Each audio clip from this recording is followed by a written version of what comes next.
5 mistakes new day traders make and how to avoid them. Let me ask you, you ever looked at the market open, saw the candle go, and it's going, you get excited, you feel like you're missing out. Yeah, that's called FOMO. Going to the trade and it automatically rejects the pain. Now you're busy playing catch up for the rest of the day. And for new traders who just get overly excited or, have their cup and they're ready to conquer the world and make $1 million today, it is a very real dilemma. So one of the things I like to do is make sure that my levels are already plotted. Now I'm using my system here at Trade 1348, so it plots the levels for me. Now we get market open, which is highlighted in this gray box here. And this lets me know when 9:45 has passed. So 9:30 to 9:45. Let's zoom on in. I want to show you guys a little trick, a little something that you can do. This is 9:30 to 9:35, 9:35 to 9:40, and 9:40 to 9:45. At the end of that candle, we draw a level. We go back to the open candle and we draw a level. This is our opening range. And what I'm looking for is for price action to break out of that range. This is where the safest trades exist. Now, FOMO can be induced by power hour or by data. My advice is stay away from 8:30, stay away from 10 o'clock, and have an economic calendar so you know what times data is coming out. Otherwise, you may find yourself tempted to chasing a big candle to the upside or to chasing FOMC. And we know how those data can just absolutely obliterate an account, especially if you don't have a stop loss. Using levels and plotting opening range at market open is one of the ways that we could avoid FOMO. The rest of the day, you really don't get much volatility until power hour, and the same rules apply where you're looking at levels and breaks of levels. We're not just chasing blindly. Personally, I remember always chasing these candles, and I had to change my mindset. You see, FOMO is from the perspective of scarcity, whereas trading your plan, they're trading from abundance. The market isn't going anywhere. There will always be another play. But when you trade from the mindset of scarcity as this being your only opportunity to hit it big, that's what prompts you to make very foolish mistakes. So grab a piece of paper and jot down, I will trade from a position of abundance always. This makes you pickier and helps you focus on your A setups. Mistake number 2, trading without a risk plan. Now, I know where this comes from. It's actually an evolution. You see, when you get started as a new trader, you do use a stop loss, but then you realize you're setting it too tight. You get stopped out by wicks. It keeps on going, and it's death by 1,000 cuts. So you start trading the market raw, no stops, and that's when the market gets you. So you're damned if you do, damned if you don't. The problem here is you're not setting your stop correctly. So we have to have a plan always. What is your risk to reward? Is it 1 hour, 1.5 hour? Is it going to be a point based or an ATR based? Personally, risk? I like ATR. Let me show you what this looks like. Let's take a look at the chart here. We get a bounce. We get a rejection from VWAP. A trader may go ahead and enter. They're playing a rejection, so their entry is here to the south.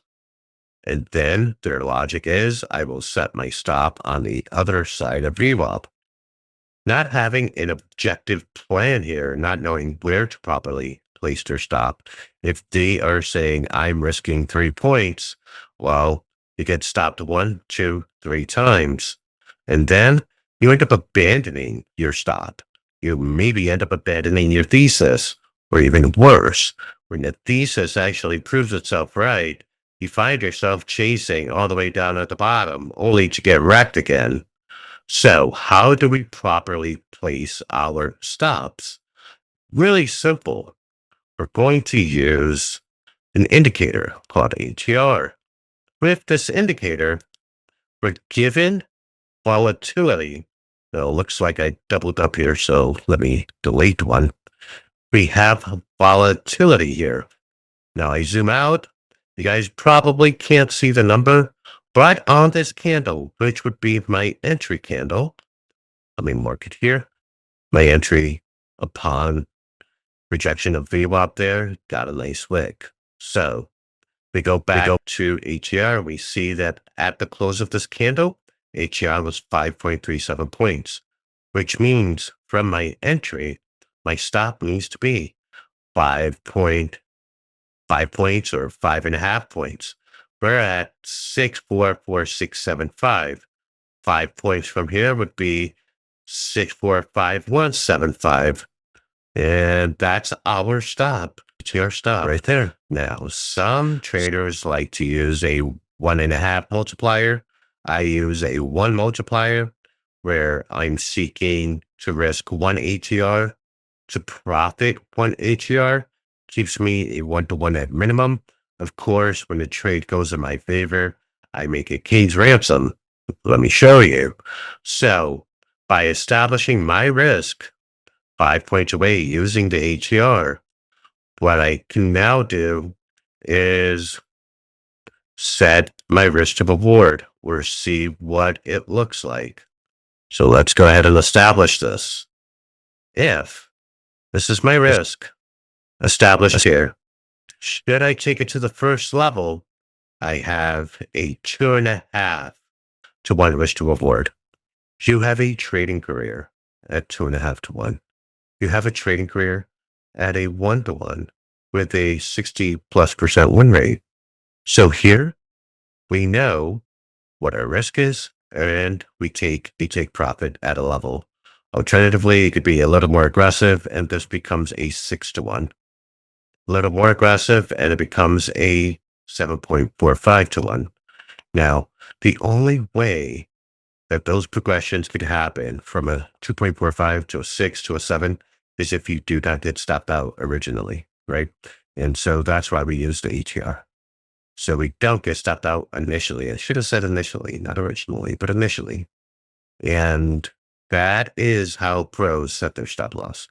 So please set a stop loss on every trade, but be objective about it and use the metric that pros use, the ATR. Mistake number 3, overtrading. The logic here, the more I trade, the more money I make. Now, the more you trade, the more you lose your edge, the more money you lose. Alternatively, some traders trade purely out of boredom, maybe out of fear, and out of revenge. Let me show you how you can fix that. And in order to fix that, step number 1 is to not make your daily goal a dollar amount, but rather a percentage. You see, 1% sounds a lot smaller than $100 or $500. The thing is, if you have a $50,000 account and you risk 1%, which is 500, you get a 1R or a winning trade, you're up 500 on the day. So psychologically, using 1% makes the goal feel doable and it doesn't prompt greed. You're going to argue with me and say, well, I'm not trading for 1%. I have a small port. And I have an answer for you. This is one of my most favorite illustrative examples on how you can get rich off of 1%. So let's establish a principal amount of 10,000. And let's say our daily goal is 1%. And we are going to do this over 252 trading days. And we're going to hit calculate. With 1% compounded over a year, you have gained 1,100%. Now, maybe that doesn't feel realistic. It doesn't seem realistic. I'll tell you it is, but let's be a little more conservative, where a 0.5% return per day generates $25,000 over the year, or a 251% return. Tell me that your Vanguard 500 is returning that. Tell me that the S&P is returning that.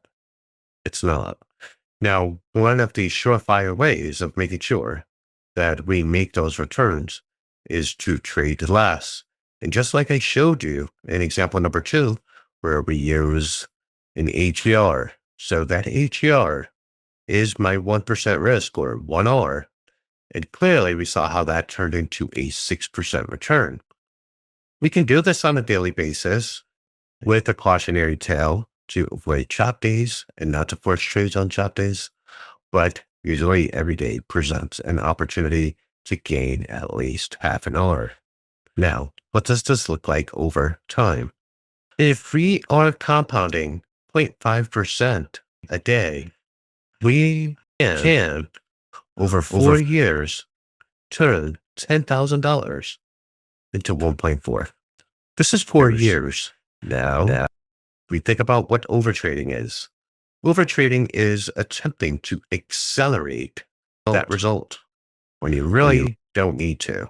So we asked ChatGPT, if my trading system results in 70% winners and I limit myself to 3 trades a day with 1 hour minimum target, what's the probability of making 0.5 hour per day, or half a percentage per day? And the way it breaks this down, it takes all of our assumptions here and then comes to the conclusion by looking at all possible trade result combinations that lead to 0.5 hour, and we have a probability of 78.4% probability of ending the day 0.5 hour minimum, limiting ourselves to 3 trades. What does this look like if we start forfeiting our edge and just taking trades or low quality setups? So that number starts to diminish. So does our win rate, and it becomes harder to achieve a 0.5 R minimum. We're talking minimum, guys. So keep that in mind the next time we decide you want a trigger finger. So number 4, mistakes that new day traders make that absolutely wrecks their account. This one just really stands out. Revenge trading. Revenge trading happens because you've traded too big for your portfolio. That is the common denominator for revenge trading. You're trading too big for your portfolio. And so your portfolio is getting sliced and diced by 5%, 10%, 15%. And now you're trying to make that money back. And let me explain to you how hard that truly is. You see, if we keep our risk moderate at 0.5 to 1%, we're always in the game. But do you know exactly how much you need to return to get to break even after you went tilt? Here, we're looking at the gain needed to recover from a loss. You lose 10%, it takes 11% to recover. You lose 20, it takes 25%. And then you start losing control here. When you lose 30, it takes 43, 40, 67, 50, 100%, 60%, 150, 70%, 233%, 80%, 400%. You lose 90%, you need a 900% return. Revenge trading often involves you stair-stepping down that ladder. You see, you lose 5%, then you oversize your next trade for 10%, you lose that, now you're 15% in the hole. And now your port is escaping you. And so revenge trading is simply the result of oversizing. Because I can walk away from losing 1% today. I can walk away from losing 0.5% today. I think many of you can as well. But 10%, that sucks. 20%, that sucks. It does prompt us and compel us to revenge trade and try to get our monies back, because naturally we're harvesters. That's what we are. We are harvesters. And so losing our harvest, our money, our capital, just never really bodes well to the human condition. Avoid revenge trading by trading as small as you possibly can. So number 5 mistakes that new day traders make. I think even seasoned day traders make this mistake. And this is having a bias or listening to news or following an analyst or just being a fan of, let's say, Tesla. Tesla has to go up. So therefore, we're only playing the long side. And when we become oblivious to the trend, that's when we become contrarian traders. And that's when our portfolios blow up. Here is our 1348 system. The change in trend is governed by the swooshes here. So green is bullish, red is bearish. My traders trade the trend at both the macro sentiment and the micro. So the macro sentiment on the 5-minute chart is this overall trend here up until that sentiment changes. The micro is the band here. So what my traders do and what you can learn to do at Trade 1348, 14 days free, is identify the trend and simply make sure that your trades follow the general trend. We have the origin of sentiment shift here. Our traders now will take the micro trends down relative to the macro. Trading the trend is mission critical to your success as a trader. Contrarians get beat up a lot, and insisting you're right when you're wrong is going to be the death of your port. And so now we're moving on to number 6. Number 6, do not trade on your smartphone. If you insist on trading on your smartphone, get yourself the Galaxy 6 or 7.